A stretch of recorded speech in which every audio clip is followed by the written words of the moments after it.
نحمده ونصلي على رسوله الكريم اما بعد فاعوذ بالله من الشیطان الرجیم بسم اللہ الرحمن الرحیم لقد كان لكم في رسول الله اسوة حسنہ صدق اللہ العظیم۔ میرے محترم دوستو، اللہ رب العالمین نے نبی صلی اللہ علیہ وسلم کی طرز زندگی کو ہمارے لیے نمونہ بنایا ہے۔ اس میں ہمارے لیے عمدہ نمونہ موجود ہے۔ آپ صلی اللہ علیہ وسلم جہاں اللہ کا نبی بن کر آیا، ان کے پیغام کو لایا، اس کے ساتھ ہمیں حکم بھی کیا، پھر ہمیں عمل کرنے کا طریقہ بھی بتایا، اس کے ساتھ پھر عمل کے لیے وہ ماحول ہمارے دلوں کو بھی صاف کیا، دلوں کے صاف کرنے کا طریقہ بھی بتایا۔ پھر جو صحابہ کرام اس وقت ان کے موجودگی میں تھے، ان کے اعمال کی نگرانی کیا اور ان کو اخلاص، ان کے دلوں کو صاف کیا۔ جو اخلاص سے عمل انہوں نے کیا، اس کی مثال ہمارے سامنے موجود ہے۔ جیسے کہ آپ صلی اللہ علیہ وسلم نے فرمایا وضو کے حوالے سے، وضو نماز کے لیے ضروری ہے، جس کے بغیر نماز آپ نہیں پڑھ سکتے، جس کے بغیر آپ قرآن کو ہاتھ نہیں لگا سکتے۔ تو آپ صلی اللہ علیہ وسلم نے صرف یہ نہیں فرمایا توضؤ، وضو کرو، بلکہ آپ صلی اللہ علیہ وسلم نے کر کے دکھایا۔ ایک دفعہ آپ صلی اللہ علیہ وسلم نے وضو فرمایا، صرف ایک دفعہ ہاتھوں کو دھوا، ایک دفعہ کلی کیا، ایک دفعہ ناک میں پانی ڈالا، ایک دفعہ چہرہ دھوا۔ اس طرح تمام وضوؤں کو جو وضو میں دھوا جاتا ہے، ایک ایک دفعہ انہوں نے دھوا، اور پھر فرمایا ھذا وضوء لا يقبل اللہ الصلاۃ الا بہ۔ اور پھر آپ صلی اللہ علیہ وسلم نے وضو فرمایا 2 مرتبہ، ہاتھوں کو دھوا 2 مرتبہ، کلی کیا 2 مرتبہ، اسی طرح چہرے کو دھوا، اور اسی طرح 2 مرتبہ پیروں کو دھوا۔ مسح تو ویسے ایک دفعہ ہے۔ پھر آپ صلی اللہ علیہ وسلم نے فرمایا یہ وضو ہے دوسرے وضو پر، نور علی نور۔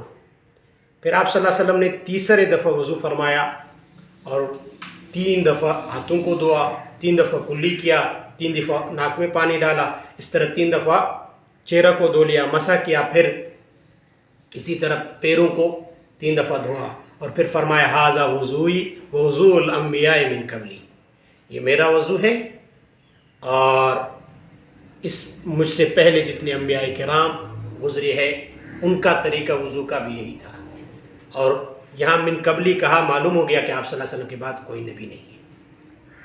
اسی طرح آپ صلی اللہ علیہ وسلم نے صرف یہ نہیں فرمایا سلو،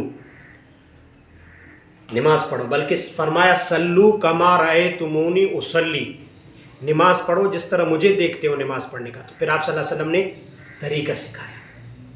اسی طرح آپ صلی اللہ علیہ وسلم نے دلوں کی بھی صفائی کی، جیسے کہ قرآن کریم میں آپ صلی اللہ علیہ وسلم کی 4 وظیفے بتاتے ہیں۔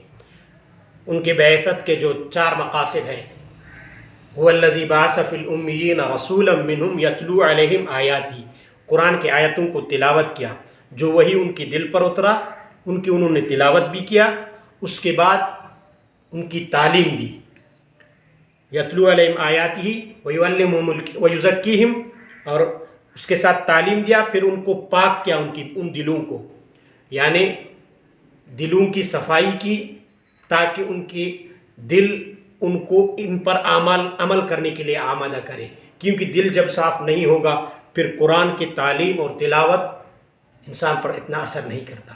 تو آپ صلی اللہ علیہ وسلم نے دلوں کو صاف کیا، اور پھر حکمت ایک تو حکمت نظری، جیسے حکمت اس نے سکھایا کہ بھئی تلاوت کیا قرآن کی آیات کو، پھر ان کے معنی بتائے، اور پھر عمل کر کے دکھایا، یہ حکمت ہے۔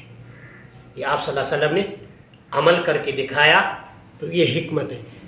تو آپ صلی اللہ علیہ وسلم جہاں عمل کیا اس کے ساتھ طریقہ بھی سکھایا، پھر ان اعمال کی نگرانی بھی فرمایا۔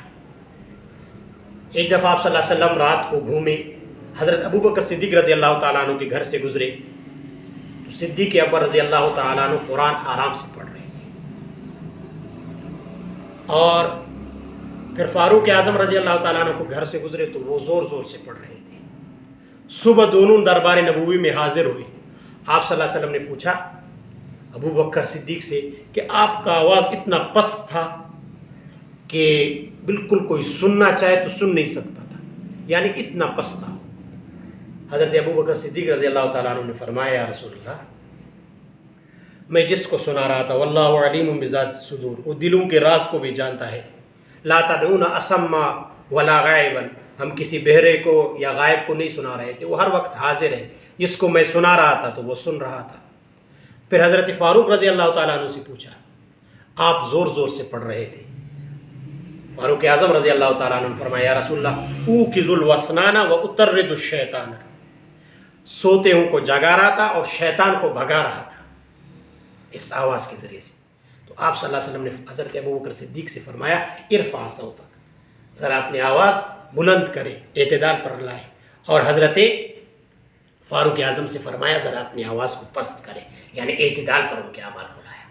اسی طرح عمل سکھایا ان کو تو ان کے اعمال کی بھی نگرانی کی، اور پھر ان کو ان کے دلوں کو صاف کیا اور اخلاص سے عمل کرنے کا طریقہ بھی ان کو سکھایا۔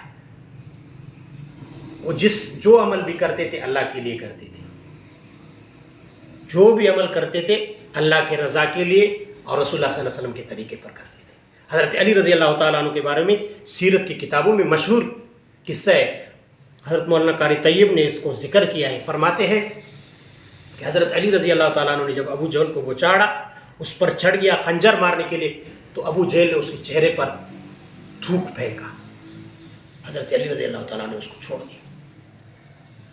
ابو جہل نے حضرت علی رضی اللہ تعالیٰ عنہ سے فرمایا کہ میں نے سمجھا تھا آپ دانش مند ہیں اور عقل مند ہیں، آپ مجھے مارو گے، لیکن آپ نے مجھے چھوڑ دیا۔ حضرت علی رضی اللہ تعالیٰ عنہ نے فرمایا پہلے میں آپ کو لٹایا تھا اللہ کے لیے، وہ جہاد کے جذبے سے، جو غصہ میرے تھا وہ اللہ کے لیے تھا، پھر چونکہ آپ نے میرے چہرے پر تھوکا تو پھر میرے اپنے لیے میرے دل میں انتقام پیدا ہو گیا، تو میں نے اس لیے آپ کو چھوڑ دیا، کہیں میرا اپنا جذبہ جو خواہش ہے مجھ پر قابو نہ پائے۔ تو یہ لوگ تھے۔ یہ مطلب نہیں ہے کہ جہاد میں غصہ نہ ہو، جہاد میں غصہ ہونا چاہیے، لیکن وہ اللہ کے لیے، وَلْيَجِدُوا فِيكُمْ غِلْظَةً وَاغْلُظْ عَلَيْهِمْ، قرآن میں حکم ہے۔ لیکن حضرت علی رضی اللہ تعالیٰ عنہ یہاں جو عمل کیا وہ اللہ کے رضا کے مطابق کیا، یعنی میں جو عمل اللہ کے لیے کر رہا تھا اب میرے نفس غالب آ گئی تو انہوں نے اس وقت اس کو چھوڑا۔ اس لیے آپ صلی اللہ علیہ وسلم فرماتے من احب للہ وابغض للہ ومنع للہ فقد استکمل الایمان، جو اللہ کے لیے محبت رکھے، جو اللہ کے لیے بغض رکھے، جو اللہ کے لیے منع کرے، اس کا ایمان کامل ہے۔ تو صحابہ کرام کا اس طرح آپ صلی اللہ علیہ وسلم نے ان کے سامنے اپنے عملی زندگی کو رکھا تو انہوں نے اس طریقے کو اختیار کیا، مطلب عمل کیا رسول اللہ صلی اللہ علیہ وسلم کے طریقے کے مطابق، اور پھر اخلاص کے ساتھ جو عمل کرتے تھے اللہ کے لیے کرتے تھے۔ تو رسول اللہ صلی اللہ علیہ وسلم کی طرز زندگی جو تھا صحابہ کرام کے لیے، وہ ہم سب کے لیے اسوہ حسنہ ہے، ہم اس پر عمل کریں، انشاءاللہ العزیز ہم کامیاب ہوں گے۔ اللہ تعالیٰ میں رسول اللہ صلی اللہ علیہ وسلم کی طریقے پر چلنے کی توفیق عطا فرمائے۔ وآخر دعوانا الحمدللہ رب العالمین۔